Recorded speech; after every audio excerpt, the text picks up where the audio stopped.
fazer uma mute do pastor Jimmy.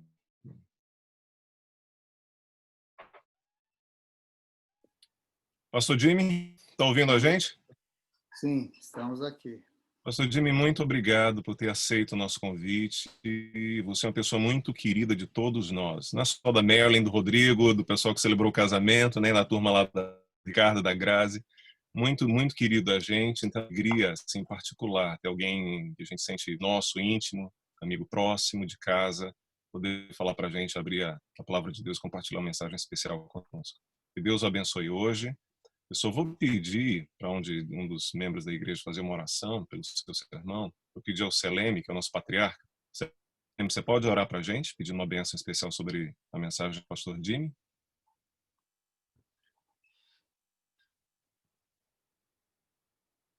Amute. Quem? Me ouve? Sim. Querido Deus e Pai, honras e glórias seja a Ti, Senhor, e ao Cordeiro Jesus Cristo para todos sempre. Querido Deus, nós Te louvamos e Te damos graças pela Tua bondade e misericórdia para conosco. Queremos Te adorar em espírito e em verdade. Também queremos ouvir a Tua santa palavra, Senhor.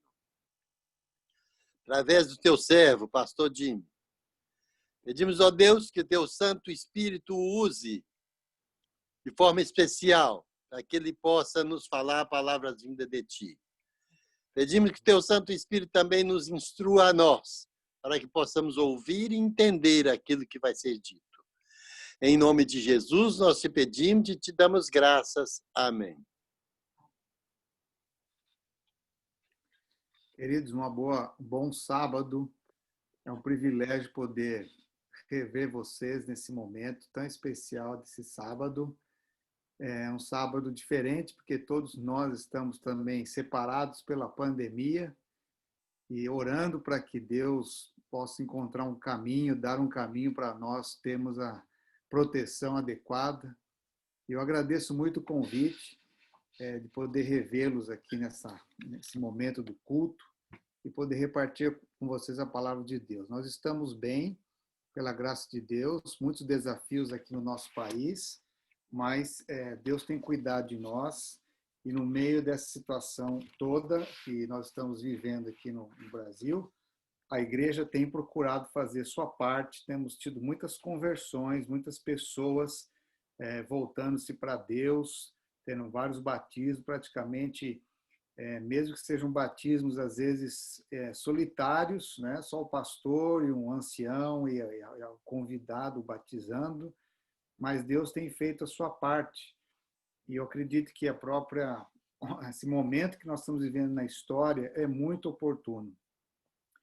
E, como bem também mencionou Clairton, hoje é a celebração do Ano Novo Judaico, 5.871, desde a criação do mundo, é um período especial. Mesmo que a gente não celebre oficialmente no calendário cristão dessa forma, mas esses próximos 10 dias para Israel era um tempo oportuno de consagração a Deus, de preparo, porque o dia da expiação era um dia de jejum, de oração, e inclusive a própria profecia bíblica, que tem a ver com o juízo investigativo no céu, ele trabalha com o conceito do calendário bíblico judaico.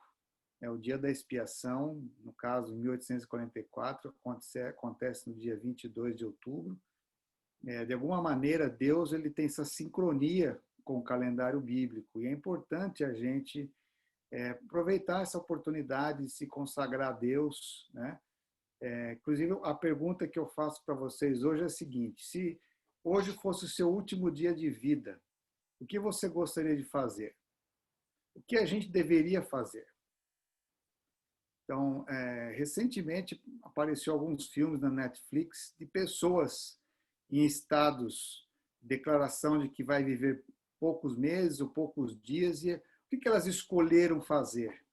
Então, eu gostaria de, nessa noite, no caso aí, vocês durante o dia, a gente refletir um pouco sobre o texto da Palavra de Deus.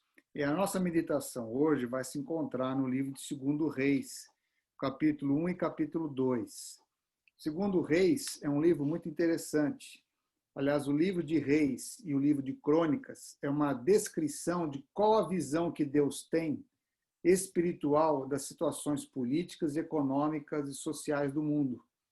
Não existe apenas uma visão política da sociedade. No caso, Deus, através dos seus profetas, registrou nos livros de Reis e Crônicas como Deus também enxergava, como as coisas eram vistas no teor espiritual. Então, aqui, em 2 Reis, no capítulo 1, vem se tratando, diz assim o texto, ó, depois da morte de Acabe, Moabe rebelou-se contra Israel. Certo dia, Acasias, que era o filho de Acabe, caiu da sacada do seu quarto no palácio de Samaria e ficou muito ferido. Então, o livro de 2 Reis, ele abre com uma história política. No ano, aliás, depois da morte do rei Acabe, houve um reino vizinho que era vassalo de Israel e agora esse reino rebela-se contra. Então, a Bíblia tem uma descrição como se fosse uma descrição política. E nesse período, o rei, filho de Acabe, Acasias, ele estava bem, mas ele teve um acidente, ele caiu e ele ficou muito doente. E agora a gente vê assim, como é que as pessoas resolvem a sua vida quando elas estão com alguma situação crítica, no caso a saúde aqui. E conforme a gente vê o texto, diz que Acasias enviou seus mensageiros para consultar Baal-Zebub, deus de Ecrom, para saber se ele se recuperaria. E aqui começa duas histórias. O dia final de Acasias, e no capítulo 2, verso 1, fala assim: quando o Senhor levou Elias para os céus, num redemoinho, aconteceu o seguinte, 2 pontos. Enquanto Acasias tem seu último dia doente, vítima de um acidente, e ele vai buscar o deus de Ecrom para consultá-lo, saber se ele vai ficar bem ou não, já Elias, o profeta de Deus, ele é anunciado para ele, Deus fala que ele vai ser elevado aos céus. E aí descreve o que acontece. Eu quero repartir com vocês aqui uma tela para a gente poder compartilhar melhor desse ensinamento. Espero que a gente possa ajudar vocês a compreender mais. Eu chamo isso as 4 escolas da espiritualidade, visto que nós estamos no momento de preparo espiritual. Segundo uma pesquisa feita na década de 2000 para 2010, cerca de 22% aqui no Brasil vão à igreja. Eu não sei a estatística na Nova Zelândia, mas na América Latina é um pouquinho maior. Nos Estados Unidos, que é um país protestante, evangélico, mas apenas 14% da população evangélica ou da população norte-americana vai a alguma igreja semanalmente. E quando se perguntou por que uma pessoa vai à igreja, a estatística detectou 4 coisas por que elas vão à igreja. Primeiro, devido à sua necessidade, uma crise pessoal, familiar. Segundo ponto, busca de relacionamento, de amizade, solidariedade, apoio. Terceiro ponto, porque vão à igreja porque desejam ter uma experiência da presença de Deus no meio comunitário. Aliás, 100% dos entrevistados, eles disseram que quando vão à igreja gostariam de experimentar a presença de Deus. O outro aspecto, também nessa pesquisa, responderam que 89% respondeu que o desejo de ir à igreja é ouvir pregações bíblicas, porque isso vai ajudá-la a conhecer mais. E o quarto ponto, por que as pessoas vão à igreja? É porque elas desejam também se envolver. E a melhor maneira de envolver uma pessoa na igreja é fazer amizade com elas. Então, aqui, uma coisa que para nós que somos imigrantes, que vivemos em lugares de imigração, isso é uma coisa muito forte. O imigrante, ele se apega a pessoas confiáveis, né? E aí ele diz nessa pesquisa, se durante 6 meses a pessoa fizer amizade com cerca de 7 a 11 pessoas na igreja, a chance dela permanecer é de 80%. Então, isso veja como é importante, né? A gente lembrar que quando alguém está indo para a nossa comunidade, pode estar envolvido uma necessidade, pode estar envolvido relacionamento, adoração, ensino e envolvimento. Então, a igreja ela exerce um papel muito importante na espiritualidade das pessoas, na sua formação. E quando a gente vê agora a história de Elias, ele é muito importante porque Deus tem um chamado através de Elias para nós como pessoas. Elias ele representa a voz de Deus para o seu tempo, por isso que o seu nome Elias significa Jeová é Deus. Elias é uma voz corajosa, ousada, ele é um homem da simplicidade, ele come simples, ele tem uma vida simples, ele vive no deserto, vive na cidade, ele ministra a reis, ministra às viúvas, aos simples, aos órfãos, ele trabalha com pessoas ricas, trabalha com pessoas camponesas. Elias é um homem que a sua voz profética, ela alcança todos os segmentos da sociedade, os jovens, os profetas de Baal, a rainha Jezabel, também a outras pessoas, como a viúva de Sarepta. Ele é reconhecido como homem de Deus, não somente no Reino do Norte, mas também em Israel, no Reino do Sul, Judá, nos povos vizinhos. E é interessante que até mesmo o rei do mais poderoso império do seu tempo, com a capital em Nínive, o rei da Síria, reconhece em Elias um homem de Deus. E é interessante que Jesus, ele disse que João Batista era o tipo de Elias para aquela geração. Ou seja, João Batista preparou o caminho da primeira vinda de Jesus.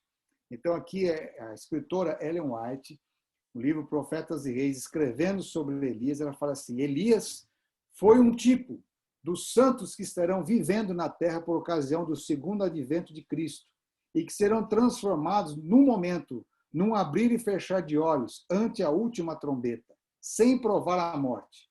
Foi como representante dos santos a serem transladados.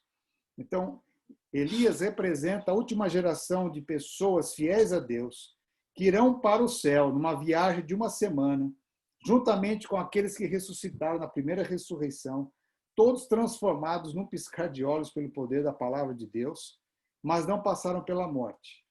Então, mesmo que Jesus não venha na minha geração, na sua, mas é importante de geração em geração nós ensinarmos esse legado, porque pode ser, se não for na minha geração, dos meus filhos, dos seus filhos, eles estarem conscientes de que assim como Deus levou Elias aos céus, num carro de fogo, sem passar pela morte, também uma geração de pessoas que irão para o céu dessa forma. Outra coisa interessante, porque é valioso estudar sobre Elias. Ellen White, escrevendo no Grande Conflito, página 640, ela diz o seguinte, que a voz de Deus é ouvida no céu, declarando o dia e a hora da vinda de Jesus e reafirmando o concerto eterno com seu povo. É um texto bem interessante. Na visão que ela tem do tempo do fim, do retorno de Cristo, ela diz que o Pai falará. Muitos pensarão que são trovões e tempestades e situações, e no meio de tudo isso, o povo remanescente que estiver vivo nessa ocasião, ele entenderá a declaração de Deus sobre o dia e a hora da vinda de Jesus. Então, é um privilégio poder relembrar o caráter de homens e mulheres que viveram uma experiência intensa com Deus, para nós também buscarmos isso com o Senhor. Ellen White, ela fala que Elias ele é o tipo do povo de Deus para essa geração. Ela diz que o povo adventista, o povo fiel a Deus, o remanescente, nessa última geração, ele é semelhante ao trabalho de Elias, que prepara essa geração para a volta de Cristo. É um povo, é um movimento profético. Então, para isso, eu gostaria de estudar com vocês esse capítulo 1 e 2, para entender esse chamado de Deus. E você vai ver aqui que no texto bíblico, no capítulo 2, nós temos 3 escolas. Nós temos a escola de Gilgal, temos a escola de Betel e temos a escola de Jericó. Essas 3 escolas, elas foram fundadas no tempo de Samuel ainda, principalmente Gilgal e Betel.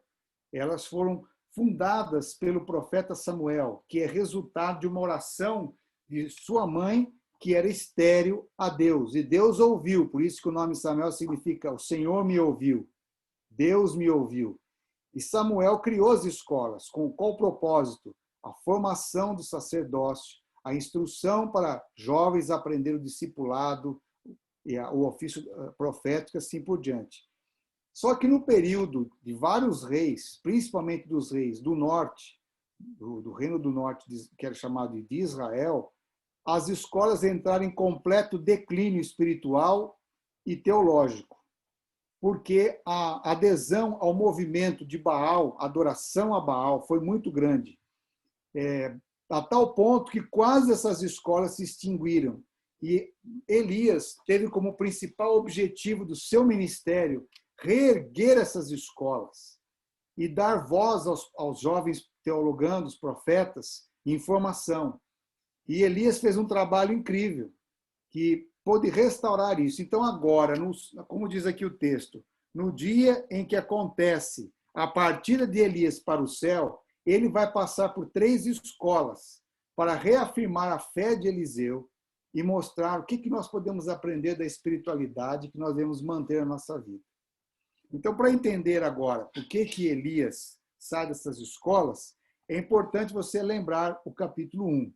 No dia que Acasias está doente, ao invés de ele consultar a Deus, ele manda consultar o Deus Baal-Zebub. E é nesse contexto que Jesus aparece. Capítulo 1, verso 4. Mas o anjo do Senhor, no caso aqui é Jesus Cristo, do Antigo Testamento, ele fala a Elias o tesbita. Vai encontrar com os mensageiros do rei de Samaria e pergunte a eles: acaso não há Deus em Israel? Por que vocês vão consultar Baal-Zebub, Deus de Ecrom? Por 3 vezes Jesus faz essa pergunta. E ele faz essa pergunta através, primeiramente ele faz Elias, depois Elias vai fazer esses homens. Primeira pergunta, diz aqui: acaso não há Deus em Israel? E segunda pergunta: se há Deus em Israel, por que vocês vão consultar o Deus Baal-Zebub, o Deus de Ecrom? Isso é muito importante, queridos, porque é comum em qualquer situação da vida, não é porque os nossos filhos nasceram numa família adventista que eles automaticamente se tornam cristãos. Em todas as gerações é preciso compartilhar o evangelho na linguagem, da maneira que eles possam compreender, porque é comum as pessoas migrarem do Deus de Israel, do Deus eterno, para os deuses deste mundo. A sedução para adorar outros deuses é muito grande no contexto atual. Nós não estamos falando aqui de pequenas imagens ou grandes imagens ou esculturas. Hoje, a forma de divindades elas são muito maiores do que no tempo do próprio Elias. E é interessante que a opinião que o rei vai buscar não é com Deus. Ele vai buscar opinião com um Deus falso de outros povos para saber se ele vai ser curado. E Deus fala para Elias, ele não vai ser curado. E é interessante que quando Elias encontra esses homens, Elias diz o seguinte, diz o Senhor, vá dizer ao rei, ele não se levantará mais dessa cama e certamente morrerá. E ele foi embora. Dificilmente hoje é aceito uma mensagem objetiva como Elias disse para o rei. Hoje a gente vive num contexto social que se deturpa muito o que é o amor de Deus.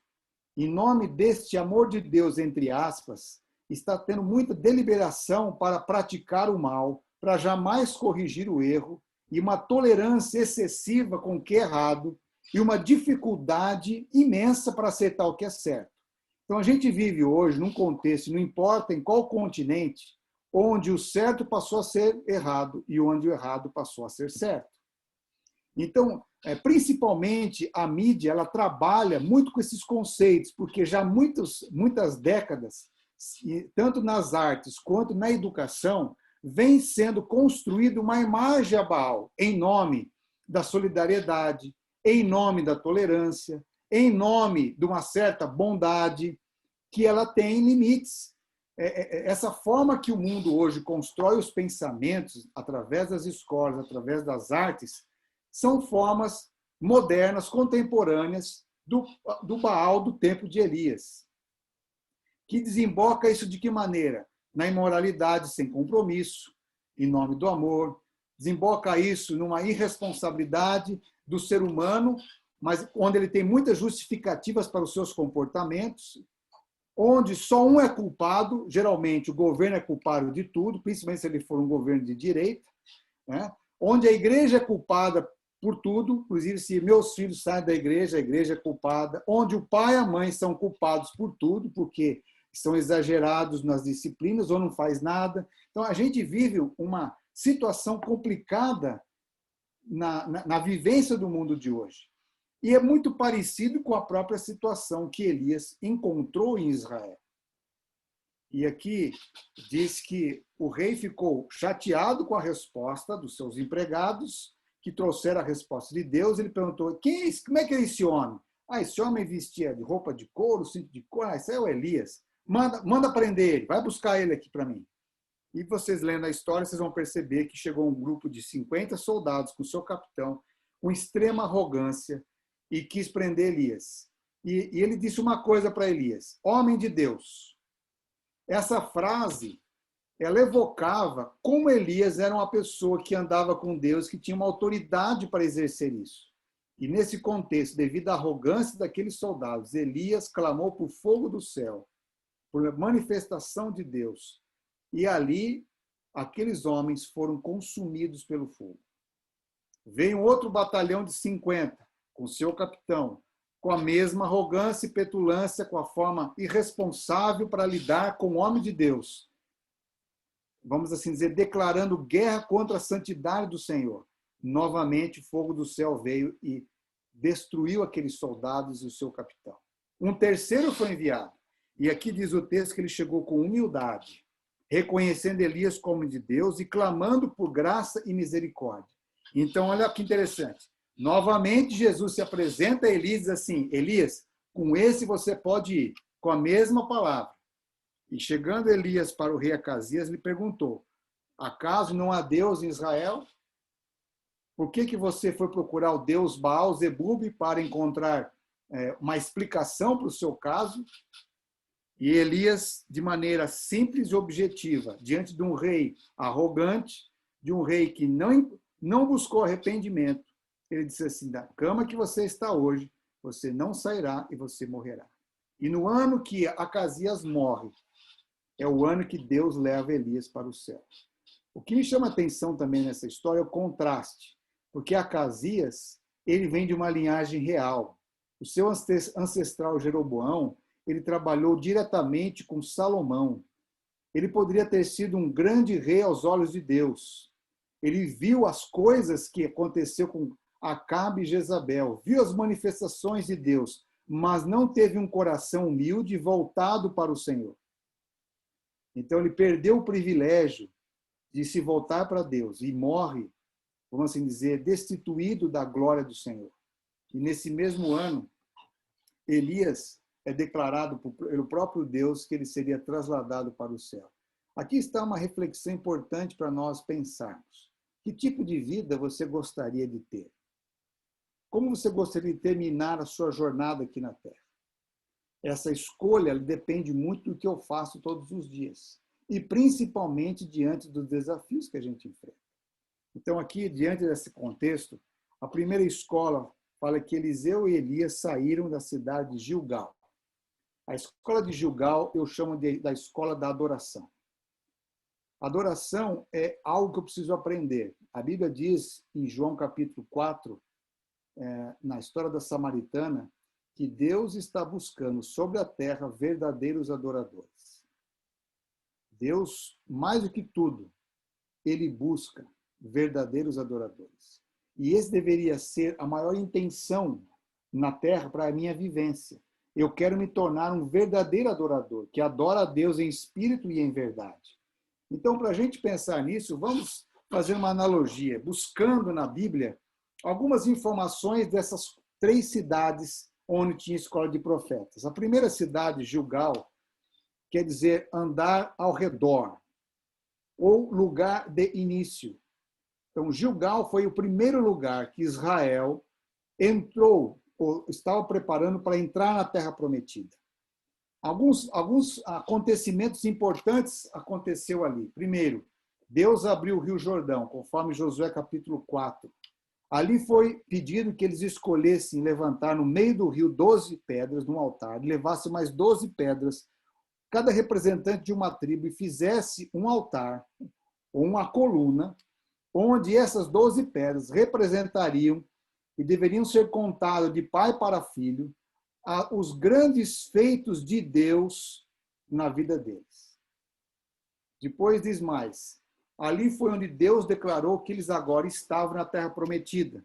Celebraram a Páscoa depois de 40 anos, da última tinha sido lá no Egito. Agora, a entrada na terra era uma celebração de Páscoa, onde Deus cessou de enviar o maná, porque agora eles estavam na terra que mana leite e mel.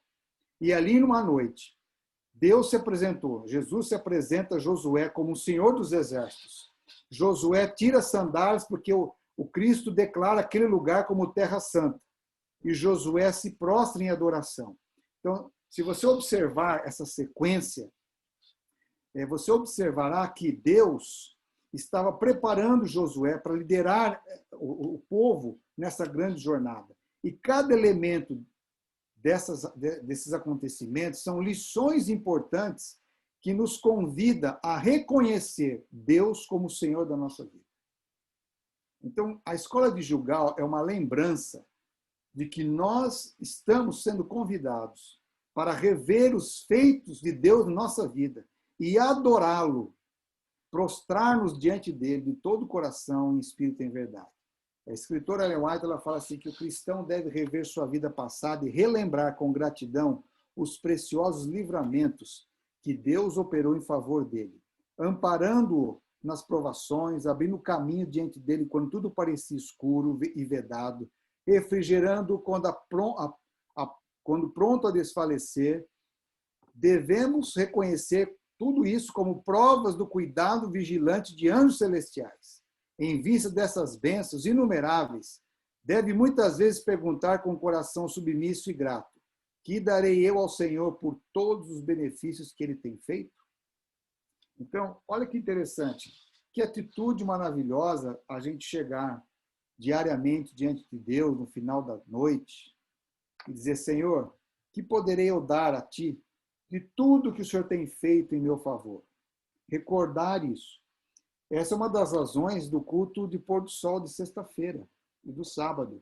Recordar com a família e ensinar os filhos a pensar quais são as bênçãos, as situações da semana que Deus agiu em nós, que lições aprendemos. O próprio Isaías, ele mostra, no capítulo 6, ele que viveu depois, mais ou menos 100 anos depois de Elias, ele mostra no seu chamado o encontro que ele teve com Deus. E como Deus, um Deus de relacionamento, tocou em seus lábios e ele foi refeito. Então, quando a gente se encontra na presença de Deus, a gente deixa Deus tocar na nossa vida, a gente vai perceber que a gente vai ser refeito. E olha que interessante. Eu creio que vocês ainda estão na pandemia como a gente aqui, não estão fazendo cultos ainda na igreja, mas mesmo que seja na nossa casa e a gente faz esse encontro com Deus, olha que interessante. Quando você for adorar a Deus, comece orando na noite anterior à sua ida ao culto. Vá para a igreja para ter um encontro com Deus. Antes de ir à igreja, faça uma lista de nomes ou de coisas que você gostaria de agradecer a Deus. Anote as coisas na igreja. Use escrever algumas coisas que você está aprendendo no culto. Escolha sentar mais na frente, que isso ajuda a sua retenção, principalmente quem não tem criança, que às vezes a pessoa que tem criança pequena, ela tem algumas necessidades de saída e entrada. Mas você que não tem, procure sentar na frente. Pense mais em ser uma bênção para os outros do que buscar uma bênção. E, finalmente, quando você for à igreja, vá com uma atitude de perdão e aceitação. Eu gostei muito desse texto do pastor Amin Rodor, que são dicas simples, mas que facilitam nosso envolvimento na adoração com Deus. A segunda escola da espiritualidade é a escola de Betel, porque o texto bíblico diz assim, que Elias e Eliseu foram para Betel. E Eliseu, porém, disse: juro pelo nome do Senhor e por tua vida que não te deixarei ir só. e então foram a Betel. E em Betel, os discípulos dos profetas foram falar com Eliseu e lhe perguntaram: você está sabendo que hoje o Senhor vai levar para os céus o seu mestre, separando de você? Respondeu Eliseu: sim, eu sei, mas não vamos comentar sobre isso. Então, é interessante que Deus não revelou apenas a Elias, mas também revelou a Eliseu, revelou aos jovens profetas que Elias ia para o céu. E aqui em Betel é uma escola muito importante, porque a origem do nome Betel, Bet quer dizer casa, El, Deus, casa de Deus. A casa de Deus tem como principal propósito o desenvolvimento do relacionamento de Deus conosco, e nós chamamos isso de oração. E olha que interessante, Betel ele tem uma influência direta com o Éden, porque em Gênesis 3, verso 8, diz que Deus diariamente conversava com o primeiro casal. E então a oração ela é presente porque ela tem a ver com nossa comunhão com Deus. Em Gênesis 12, verso 8, quando Abraão chega na terra prometida, na região de Luz, que é o nome antigo de Betel, ali ele faz um altar a Deus. Em Gênesis 35, verso 1 a 4, você percebe Deus chamando agora Jacó para retornar a Betel e contar aos seus descendentes como Deus agiu com ele quando lhe apareceu num sonho. Então, veja, Betel, nós temos várias informações interessantes sobre isso. Lá em Gênesis 28, você percebe que é a primeira vez que Jacó nomeia aquele lugar. Ele tem uma visão à noite da graça de Deus, a escada, ele vê o Senhor no final da escada, e ele, quando se levanta disso, ele faz uma declaração de fé. Ele diz: eu pude ver o Senhor, e o Senhor me preservou. Foi algo magnífico, trouxe-me temor a ele, porque eu estou vivo. Deus me acolheu, Deus me revelou. Isso é um lugar terrível e espantoso. E ele diz assim: Senhor, se tu fores comigo, me der alimento, me der roupa para vestir, me proteger, tu serás o meu Deus. E ele diz mais ainda no verso 22, de tudo que o Senhor me abençoar, eu lhe darei ou devolverei o dízimo. Olha que interessante. O encontro com Deus não deixou Jacó inerte, mas transformou a vida de Jacó. E fez com que ele pudesse ter essa experiência real com Deus. E em seguida, você vai perceber, como eu mencionei, Gênesis 35, Jacó traz a sua família, onde eles abandonam os ídolos, eles mudam as vestes, eles trazem agora riquezas, e ali onde Deus confirma a mudança do nome de Jacó, e Deus reafirma a sua bênção. Lembra que em Gênesis 32 é onde Deus muda o nome de Jacó para Israel. Mas é no 35, no capítulo 35, quando ele consagra a sua vida, quando ele tem uma vida transformada, o caráter mexido por Deus, é que ele de fato vai chamar Israel. E nesse contexto ele tem que conviver com 3 mortes.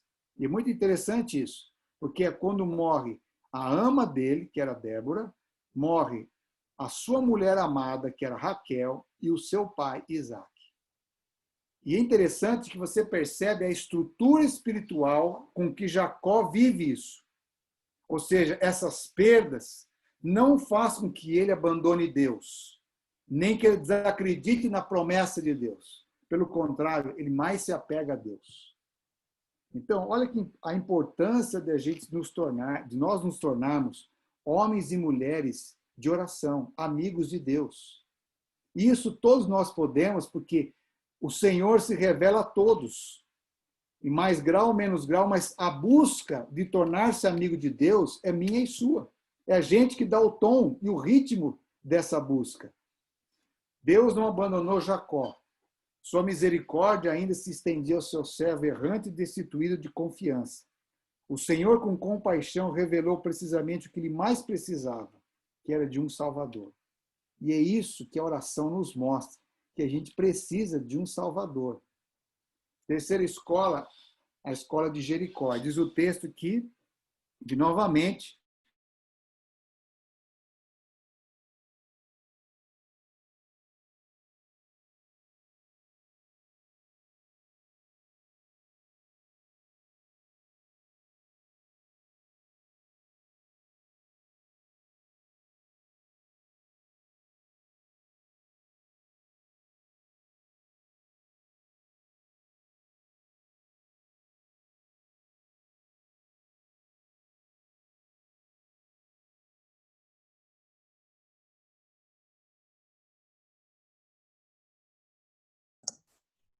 Creio que o computador do pastor tenha travado. Vamos ver se ele retorna.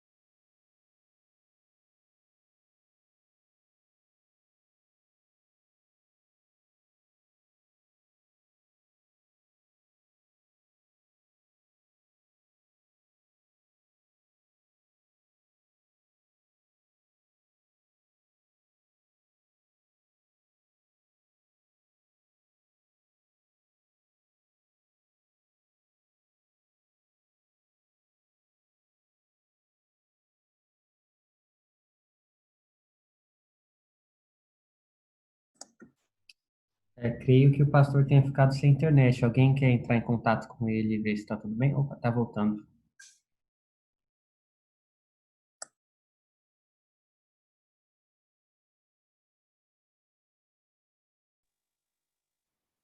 Queridos, houve um incidente aqui no meu computador.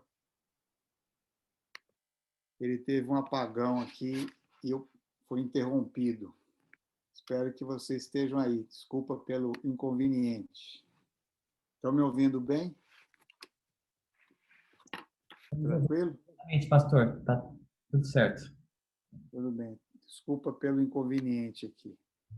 Então, como eu estava dizendo a vocês, quando a gente chega à escola de Jericó, é uma escola muito importante, que é um outro valor que nós podemos aprender com a história bíblica.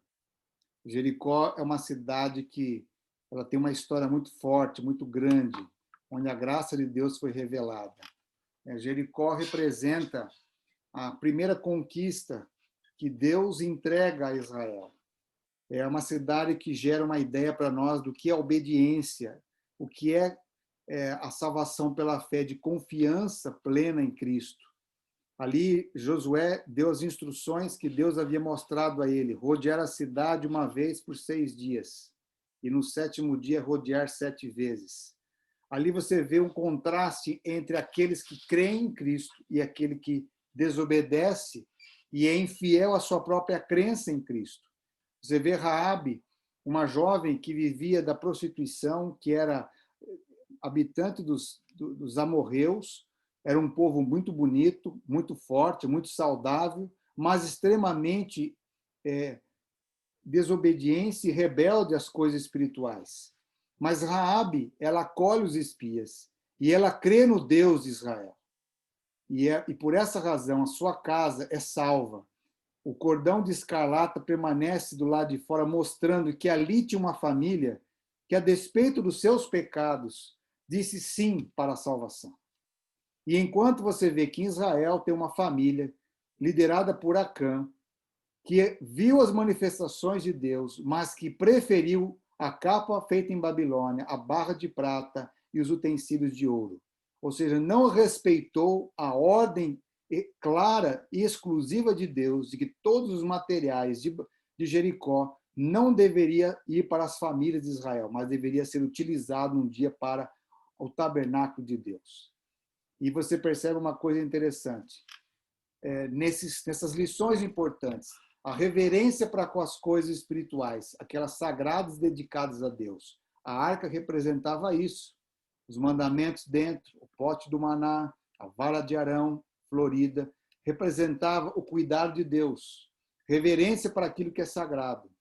Rodear a cidade representava obediência às orientações simples e objetivas de Deus. O tempo de 7 dias, a confiança a respeito de eu não enxergar tudo que eu gostaria de ver, mas isso mostra a confiança que eles deviam demonstrar em Deus. As primícias, o reconhecimento de que esses primeiros presentes, as dádivas de Deus, primeiro deveria devolver a ele. Então você percebe a diferença entre a graça e a desgraça. Raabe aceita a graça de Deus sendo uma grande pecadora. Acã, filho do povo de Deus, abraça a desgraça por amar mais o seu próprio desejo do que a Deus. Então, lições importantes que a Bíblia nos deixa claro que nós devemos instruir nossos filhos e a nossa casa nas orientações de Deus. Eu gosto muito desse pensamento, não sei quem é o autor dele, mas ele me diz muita coisa. Enquanto houver arrependimento no coração do homem, haverá perdão no coração de Deus.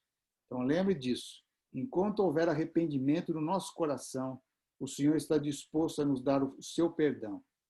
E, por último, não era uma escola, mas a partir desse fato passou a ser uma escola. A escola do Rio Jordão, a escola da missão, onde Deus agora, através do ser humano, ele vai fazer uma obra diferente. O Rio Jordão, ele é um rio muito especial na Bíblia. Ele é um rio onde Deus usa as suas águas para fazer várias coisas e manifestações do seu poder. A entrada de Israel na Terra Prometida, o Naamã, que vai ser curado anos mais tarde, o João Batista, que séculos mais tarde vai batizar o próprio Jesus e vai ouvir a voz do Pai. Ou seja, ali Jesus ensina e faz o primeiro chamado aos discípulos. Então, nota que interessante, o Rio Jordão, como o próprio nome diz, é mudança de rumo, é o rio do renascimento.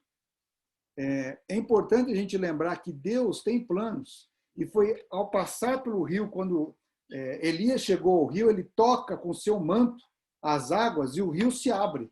E os dois passam a seco. E do outro lado do rio é agora o grande encontro de Elias com Eliseu. É importante lembrar que passar pelo rio é uma ilustração clara de nascer de novo. Nascer para o reino dos céus. É uma demonstração clara por que é importante o batismo. O batismo não é para ingressar numa igreja apenas, não é para uma formalidade de fazer parte de uma comunidade cristã. O batismo é uma possibilidade magnífica que Deus nos dá de fazer nascer de novo a nossa vida, de nascer o reino de Deus, de enxergar aquilo que os meus olhos incrédulos e pecadores não via, mas que através do novo nascimento eu posso ter discernimento espiritual. O batismo me faz agora de novo ser filho de Deus, me dá o poder de viver como filho de Deus. O batismo dá-me a possibilidade de eu ser guiado pelo Espírito Santo, de eu agir através do Espírito, ou do Espírito agir através de mim. O batismo é uma das coisas mais impressionantes, a maior decisão que alguém pode tomar. Você percebe que o novo mundo em que Noé renasce, vamos assim dizer, ele passa pelas águas. Israel, para ir para a Terra Prometida, ele sai do Egito, ele precisa passar pelo mar. Israel, para entrar na Terra Prometida, ele precisa passar pelo Rio Jordão. E Jesus inaugura o seu trabalho ministerial na Terra, passando pelas águas. Por isso que o batismo hoje é um símbolo desse passada pelas águas do novo nascimento. Tem uma oportunidade de você mostrar, não o autoritarismo, você tem que batizar, senão você não é salvo, mas o privilégio que é nessa terra, sendo um pecador, sendo um ser humano, forjado pelas lutas da vida, ter a experiência de passar pelas águas e nascer de novo. E quando aconteceu isso, veja o que Elias disse a Eliseu: pede-me o que queres que te faça, antes que eu seja tomado de ti. Olha que interessante, o passar pela água abriu a possibilidade agora de Eliseu pedir o que ele quisesse para Elias como homem de Deus. E olha o que Eliseu pediu: eu peço-te que me toque por herança, porção dobrada do teu espírito. Esse foi talvez um dos maiores pedidos que nós temos na Bíblia. Peço-te que me toque por herança, porção dobrada do teu espírito. O que é isso? Na Bíblia, Nova Versão Internacional, ele escreveu assim, a tradução. Respondeu Eliseu: faze-me de mim o principal herdeiro do teu espírito profético. Isso está em conformidade com o texto de Deuteronômio, capítulo 21. E lá você vai encontrar o seguinte: como era a descrição de herança para os filhos primogênitos. 2/3 das heranças os pais passavam para o seu filho primogênito, porque ele daria continuidade espiritual e econômica e educacional para a família.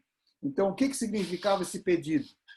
O pedido da porção da propriedade de um pai que devia ser dado ao filho mais velho. Em outras palavras, diz o comentário bíblico adventista, Eliseu pediu o reconhecimento de um direito espiritual, a fim de ser considerado filho espiritual do idoso profeta, e que assim fosse habilitado a continuar o trabalho iniciado por Elias.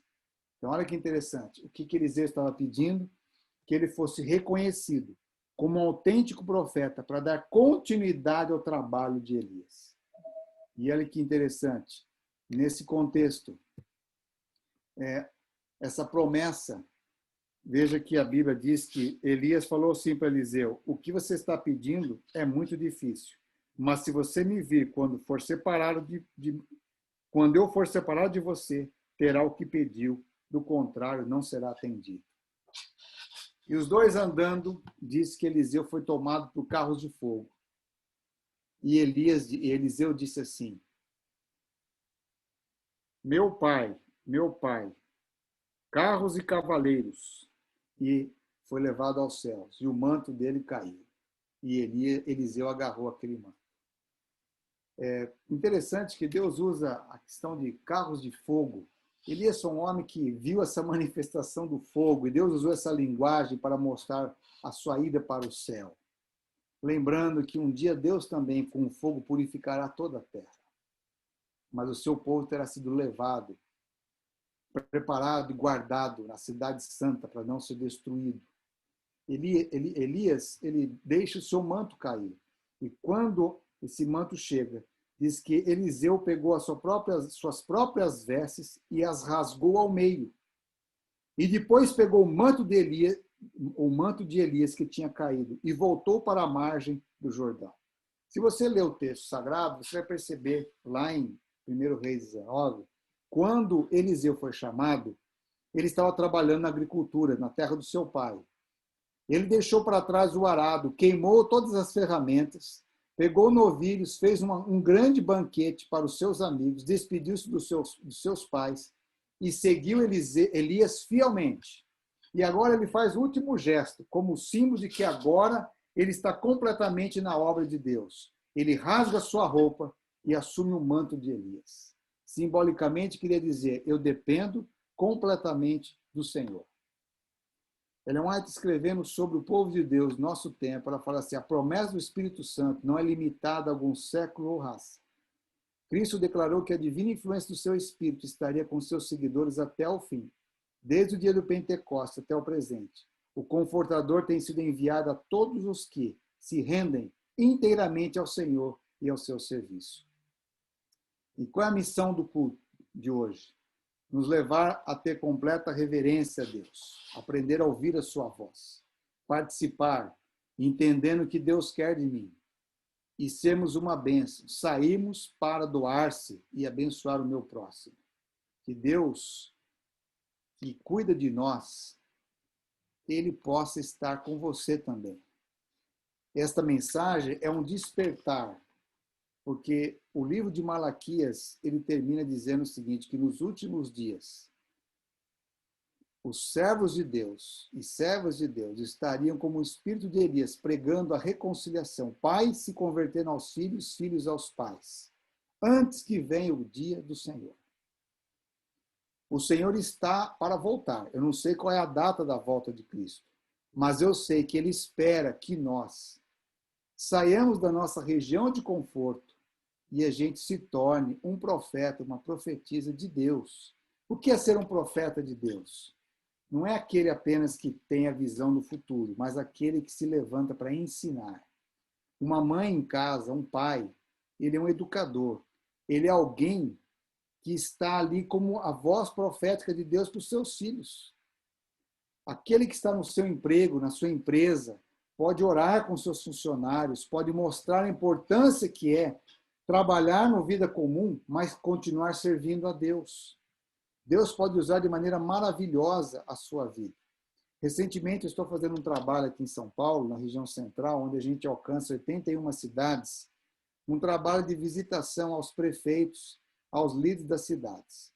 E nesses últimos tempos, nós já visitamos 20 prefeitos, conversando com eles, orando com eles, mostrando que o prefeito ele tem uma importante missão e legado. Eu sei que muitas vezes a gente olha para os políticos e apenas vê pessoas envolvidas em corrupção e etc. Mas ainda há muitos homens de Deus e mulheres de Deus dirigindo prefeituras. E eu tenho mostrado para alguns deles que eles são como pastores de Deus na sua cidade, que eles têm uma responsabilidade espiritual para com a sociedade. E a gente precisa fazer um trabalho assim.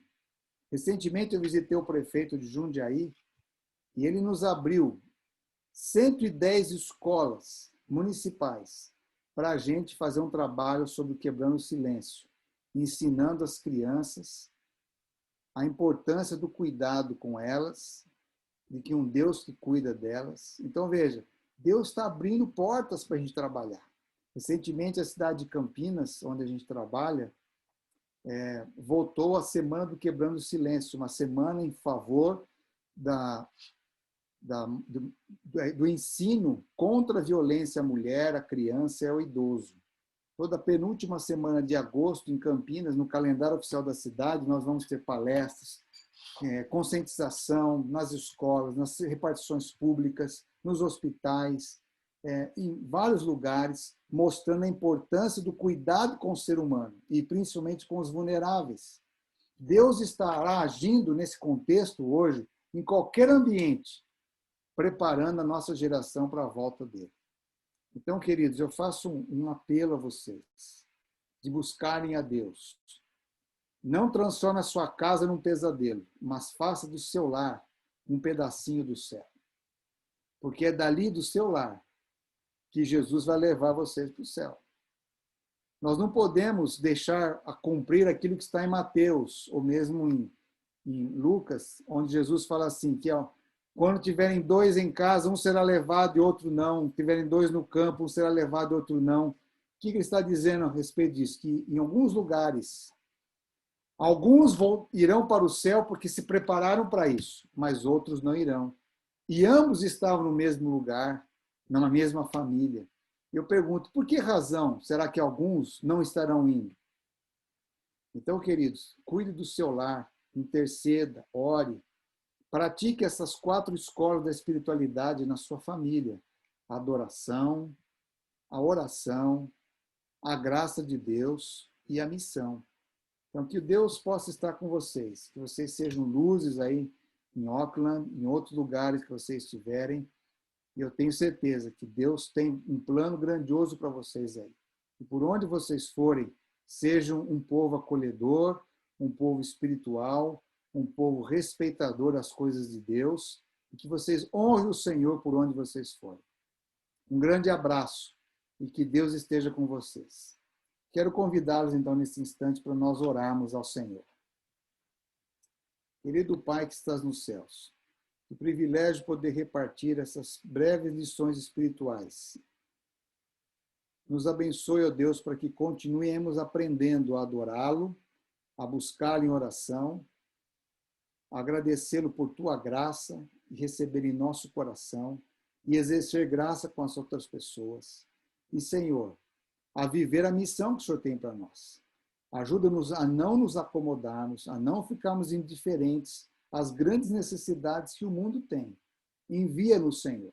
Abençoe os nossos queridos irmãos na Nova Zelândia, que eles sejam luzes para ti neste lugar, que eles sejam o sal da terra, temperando com bondade, com mansidão, com entendimento, com sabedoria.